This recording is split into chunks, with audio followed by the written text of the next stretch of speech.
یہ دین ہمارے رب کی طرف سے ملا ہے. یہ دین کسی انسان کا بنایا ہوا نہیں ہے. یہ دین اللہ کا دین ہے. اللہ سبحانہ و تعالیٰ نے اپنے بندوں کی رہنمائی کے لیے بھیجا ہے. اللہ سبحانہ و تعالیٰ کا یہ ہم پر بہت بڑا احسان ہے کہ اس نے رسول اللہ صلی اللہ علیہ وسلم کو بھیجا، ان پر دین کو مکمل کیا، قرآن مجید بھیجا. خود نبی صلی اللہ علیہ وسلم چلتا پھرتا قرآن تھے، اس پر عمل کر کے دکھایا. یہ دین اس دنیا کی زندگی کو بھی خوبصورت بنانے کے لیے آتا ہے اور آخرت کو بھی. آخرت جو ہمارا ابدی ٹھکانہ ہے، ہمیشہ کا گھر ہے، وہاں سے کبھی انسان کہیں اور نہیں جائے گا. یہ تو ہم اچھی طرح جانتے ہیں کہ اس دنیا میں جو بھی آیا وہ یہاں ہمیشہ نہیں رہا. چاہے کوئی امیر ہو، غریب ہو، کوئی بادشاہ ہو، فقیر ہو، کوئی پیغمبر ہو یا فالوور ہو، جو بھی آیا اسے جانا ہی پڑا. ہم سب بھی ایک محدود وقت تک کے لیے یہاں پر ہیں، پھر ہمیں بھی اپنے رب کی طرف لوٹ کر جانا ہے. اور آئے دن ہم یہ خبریں سنتے بھی رہتے ہیں اور جنازے دیکھتے بھی رہتے ہیں. ابھی بھی شاید آپ کے آنے سے پہلے اس مسجد میں 2 فیونرلز تھے. تو یہ ہماری یاد دہانی کے لیے بہت کافی ہونے چاہیے. یہ جو دین ہے ہمارا، یہ ہماری دنیا بھی خوبصورت بنانے کے لیے آیا اور آخرت بھی. آپ سوچ رہے ہوں گے کہ دنیا کیسے خوبصورت؟ نبی صلی اللہ علیہ وسلم پر تو اتنی مشکلات گزری، صحابہ نے اتنی تکلیفیں دیکھی، تو ان کی زندگی تو خوبصورت نہیں تھی. آپ کا کیا خیال ہے کہ کیا زندگی اس صورت میں خوبصورت ہوتی ہے کہ انسان کے پاس بہت بڑا گھر ہو، بہت بڑی گاڑی ہو، بہت سے برانڈز کے کپڑے ہوں، بہت سے برانڈز کی جیولری ہو، تو اس کی زندگی خوبصورت ہو جائے گی، خوشحال ہو جائے گی؟ اگر ایسا ہی ہے تو آپ دیکھیں بڑے بڑے دنیاوی لحاظ سے کامیاب لوگ خودکشی کیوں کر لیتے؟ سب کچھ پا لینے کے بعد اپنے آپ کو ہی ختم کر دیتے. ان کے اندر کی تنہائی نہیں جاتی، ان کے دلوں میں خوشی نہیں ہوتی. انہوں نے خوشی کے سارے سامان کر لیے ہوتے ہیں لیکن دل پھر بھی خوش نہیں ہوتے. لیکن وہ صحابہ جو بعض اوقات پیٹ پر پتھر باندھ کر وہ جنگیں لڑا کرتے تھے، انہوں نے دین کی خاطر اپنے گھر بار چھوڑے، لیکن وہ دنیا کے پرسکون ترین انسان تھے. حضرت عمر رضی اللہ عنہ کسی درخت کے سائے تلے دوپہر کو لیٹ کے قیلولہ کر لیا کرتے تھے. ان کو کسی کا خوف نہیں ہوتا تھا کیونکہ وہ عدل کرتے تھے. وہ تھے دراصل خوشحال لوگ جن کے دل خوش تھے، جن کے دلوں میں ایمان کا نور جگمگاتا تھا، جن کی زندگیاں ایمان کے نور سے روشن تھی اور جن کی قبریں ایمان کے نور سے روشن ہوئیں اور جن پر آخرت میں بھی نور تمام کر دیا جائے گا. وہ ہیں خوش قسمت لوگ. ہم ہر نماز میں دعا کرتے ہیں اہدنا الصراط المستقیم صراط الذین انعمت علیہم، کہ اللہ ہمیں سیدھا راستہ دکھا، ان لوگوں کا راستہ جن پر تو نے انعام کیا، انعام یافتہ لوگوں کا راستہ. وہ انعام یافتہ لوگ کون ہیں؟ من النبیین والصدیقین والشہداء والصالحین. وہ انبیاء ہیں، صدیقین ہیں، شہداء شہید ہیں، اور صالحین یعنی نیک لوگ ہیں.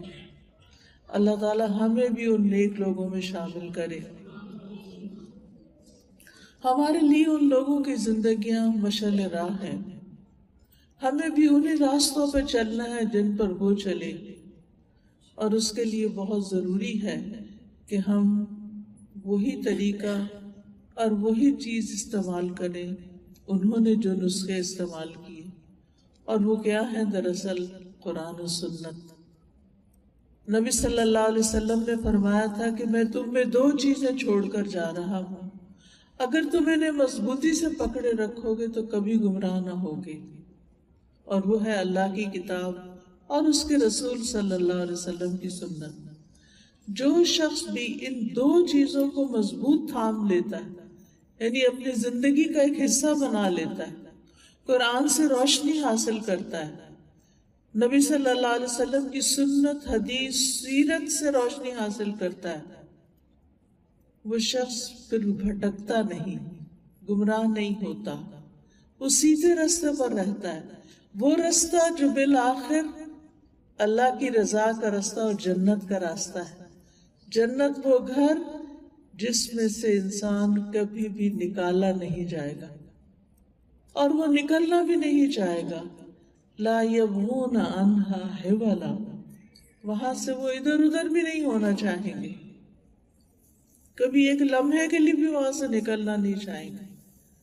یہ دنیا جو بہت ساری مشکلات کا گھر ہے، ہم تو اس کو بھی چھوڑ کر ہی جانا چاہتے، جیسے بھی جیتے ہیں، لیکن اس جنت کو کون چھوڑنا چاہے گا؟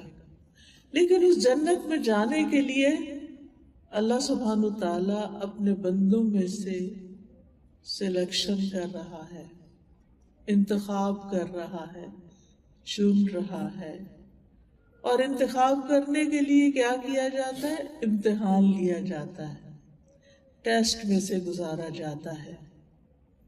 لہذا اس دنیا میں آنے والا ہر انسان ایک امتحان میں ہے، اور اس سے دیکھا یہ جا رہا ہے کہ وہ کرتا کیا ہے۔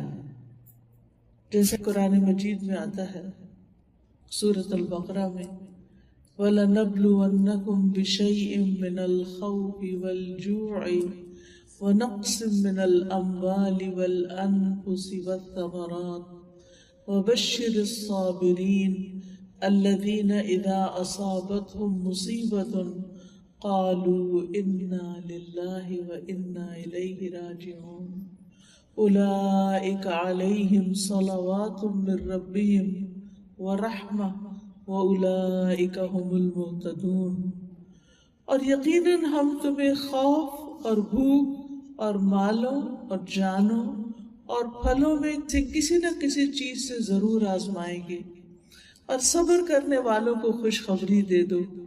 یہ وہ لوگ ہیں کہ جب انہیں کوئی مصیبت پہنچتی ہے، کوئی تکلیف آتی ہے، تو کہتے ہیں بے شک ہم اللہ ہی کے لیے ہیں، اور بے شک ہم اسی کی طرف لوٹنے والے ہیں، واپس جانے والے ہیں۔ یہی وہ لوگ ہیں جن پر ان کے رب کی طرف سے کئی مہربانیاں ہیں اور بڑی رحمت ہے، اور یہی لوگ ہدایت پانے والے ہیں۔ تو اس سے کیا پتہ چلتا ہے کہ دنیا آزمائش کا گھر ہے، دنیا میں امتحان پر امتحان ہوں گے، اور ہم سب دیکھتے ہیں کہ ایک مشکل ختم ہوتی ہے تو ایک اور استقبال کر لیتی ہے، اس کو پار کرتے ہیں تو ایک اور پل پہ چڑھائی آ جاتی، اس سے اترتے ہیں تو ایک اور چیز آگے کھڑی ہوتی، کیونکہ اللہ سبحانہ و تعالیٰ نے زندگی کا ڈیزائن ہی اس طرح بنایا ہے کہ یہاں انسان کو مختلف امتحانوں سے گزار کر پھر دیکھا جائے کہ وہ کرتا کیا ہے۔ اللہ تعالیٰ فرماتے ہیں تبارک الذی بیدہ الملک وہو علی کل شیء قدیر الذی خلق الموت والحیاۃ لیبلوکم ایکم احسن عملا۔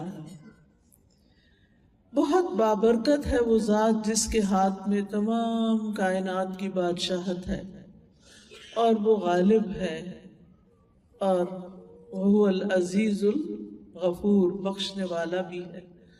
وہ جس نے موت اور زندگی بنائی تاکہ تمہارا امتحان لے کر دیکھے کہ تم میں اچھے کام کون کرتا ہے۔ تو ہم میں سے ہر ایک کو آزمایا جا رہا۔ تو پہلا نقطہ جو آپ نے یاد رکھنا ہے وہ کیا ہے کہ یہ زندگی ایک امتحان ہے۔ یہاں امتحان ہوتے رہیں گے، اور ہر امتحان کس لیے آتا ہے کہ انسان یا تو پاس ہو کر اگلے درجے میں چلا جائے یا پھر فیل ہو کر اور نیچے چلا جائے۔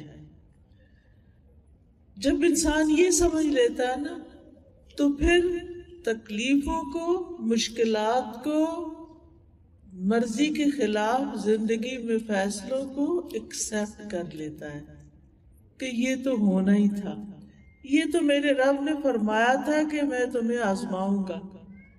اور یہ آپ دیکھیں، ان کو مصائب خمسہ کہتے ہیں جو یہاں بیان ہوئے: خوف، بھوک، مالوں کی کمی، جانوں کی کمی، پھلوں کی کمی۔ ثمرہ جو ہوتا ہے یہ فروٹ کے لیے نہیں استعمال ہوتا، ثمرہ ہوتا ہے کسی بھی چیز کا آؤٹ پٹ، یعنی ہماری کوشش سے جو نتیجہ باہر نکلتا ہے۔ تو ہم نے کچھ محنت کی اور منزل تک ہی نہیں پہنچ سکے۔ یہ امتحان زندگی میں ہوتے ہیں۔ تو جب بھی آپ کی زندگی میں کوئی تکلیف آئے، کوئی پریشانی آئے، کوئی مشکل آئے، ان 5 چیزوں میں سے یا اس کے علاوہ کسی چیز میں سے، تو آپ نے کیا سوچنا ہے؟ کیا سوچیں گے؟ یہ تو ہونا تھا، یہ تو ہونا ہی تھا، یہی تو زندگی ہے، یہ تو اس زندگی کا حصہ ہے، اس کے بغیر تو کوئی یہاں سے گزرا ہی نہیں ہے۔ یہ زندگی جو ہے نا ایک پل کی طرح ہے جس کے ایک طرف سے آپ اوپر آتے اور دوسری طرف سے اتر جاتے۔ یہ دنیا آخرت پہ جانے کے لیے ایک پل ہے جس سے ہم گزر رہے ہیں، اور اس میں راستے میں طرح طرح کی چیزیں آنی ہیں جو آپ نے دیکھنی ہے، جو فیس کرنی ہے۔ لہذا اللہ کے پسندیدہ بندے کون ہیں کہ جب انہیں کوئی مشکل آتی ہے وہ فوراً پڑھتے ہیں انا للہ و انا الیہ راجعون۔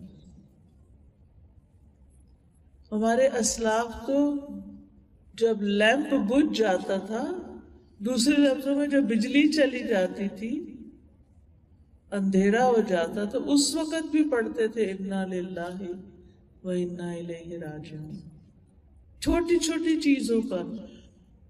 اب ہم دیکھیں کہ جب ہم پر کوئی تکلیف آتی ہے، کوئی چیز کھو جاتی ہے، کوئی چیز ٹوٹ جاتی ہے، کوئی روٹھ جاتا ہے، کوئی باتیں سنا کے چلا جاتا ہے، کوئی فوت ہو جاتا ہے، کوئی جاب چلی جاتی ہے، کوئی اور مشکل آ جاتی ہے، تو ہماری زبان پر سب سے پہلے کیا آتا ہے؟ اگر تو انا للہ آتا ہے تو پھر آپ کے لیے خوشخبریاں ہیں۔ کیا؟ اولئک علیہم صلوات من ربہم ورحمہ واولئک هم المہتدون، کہ ان لوگوں پر، انا للہ پڑھنے والوں پر رب کی طرف سے کئی مہربانیاں، ان کو بہت کچھ ملنے والا ہے، یہ اپنی اس مشکل سے بہت کچھ کما گئے، اور رب کی رحمت بھی، اور پھر یہی لوگ ہدایت پانے والے، ہدایت یافتہ ہیں، یہ سیدھے رستے پر، اور سیدھے رستے کا جو اختتام ہے وہ جنت پر ہے۔ تو پہلی سمجھنے کی بات یہ کہ یہ زندگی ایک امتحان ہے، طرح طرح کے امتحان ہوں گے، اور اچھے برے حالات سے آزمایا جائے گا۔ ایسی آزمائش میں اللہ سے شکوہ نہیں کرنا، ناراض نہیں ہونا، آپے سے باہر نہیں ہونا، بے صبری نہیں کرنی، جزا فضا نہیں کرنا، بال نہیں نوچنے، سینہ نہیں پیٹنا، کیا کرنا ہے؟ انا للہ و انا الیہ راجعون۔ اگر یہ چیز چلی گئی تو مجھے بھی تو جانا ہے۔ دوسری بات یاد رکھنے کی یہ ہے کہ کوئی بھی تکلیف یا کوئی بھی مشکل اللہ کے اذن کے بغیر نہیں آتی۔ وہ اللہ کا اذن ہوتا ہے کہ یہ تکلیف فلاں پر آئے تو وہ آ جاتی ہے۔ قرآن مجید میں آتا ہے ما اصاب من مصیبت الا باذن اللہ، کوئی مصیبت جو تم پر آتی ہے وہ اللہ کے اذن سے آتی ہے۔ وَمَن يُؤْمِن بِاللَّهِ، اور جو اللہ پر ایمان لے آئے، اللہ پر اعتماد کر لے، اللہ کو تھام لے، يَهْدِ قَلْبَهُ، اللہ اس کے دل کو ہدایت دے دیتا ہے، اللہ اس کا دل تھام لیتا ہے۔ جس نے رب کو تھام لیا، رب نے اس کو تھام لیا۔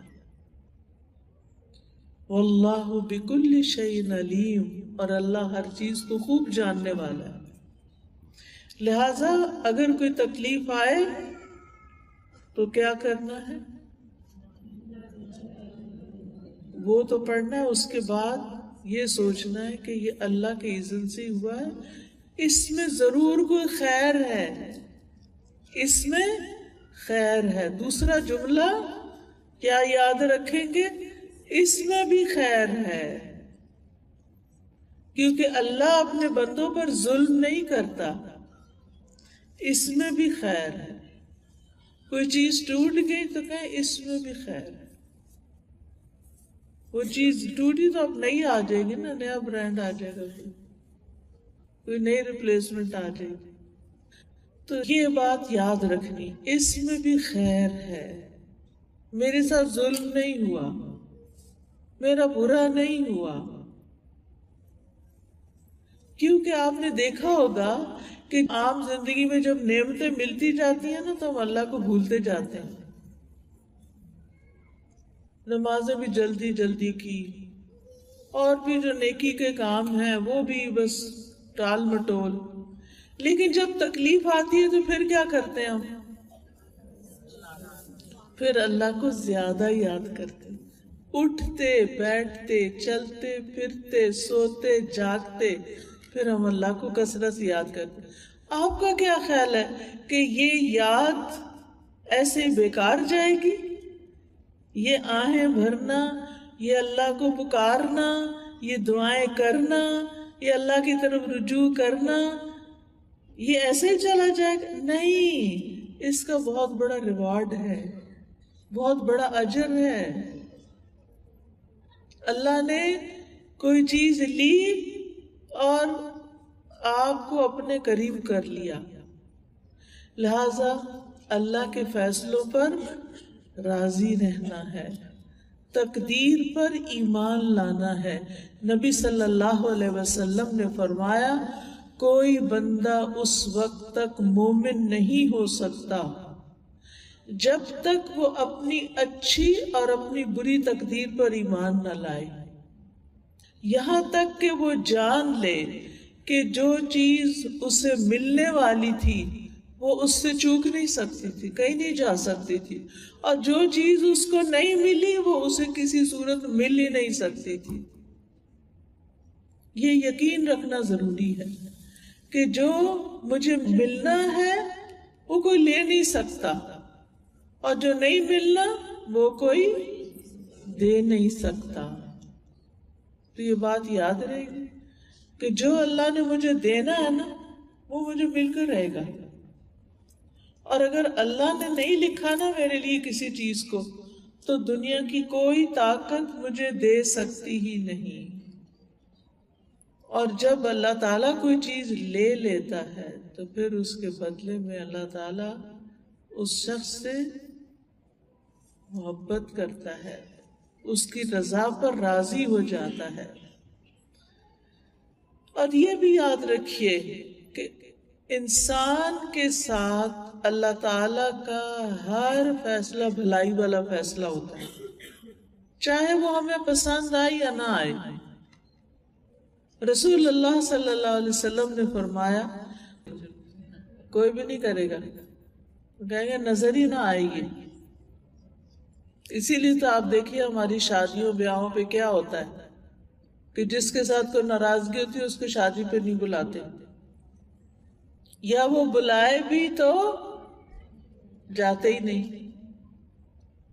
انبیاء کی صفت بھی صبر ہے، ٹھیک ہے.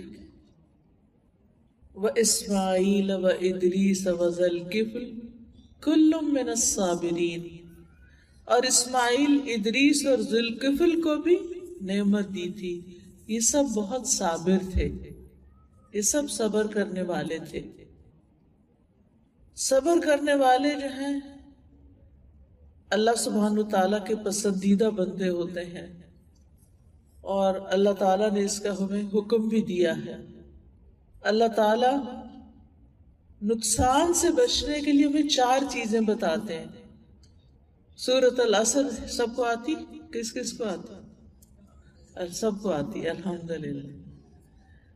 والعصر ان الانسان لفی خسر الا الذین آمنوا وعملوا الصالحات وتواصوا بالحق وتواصوا بالصبر.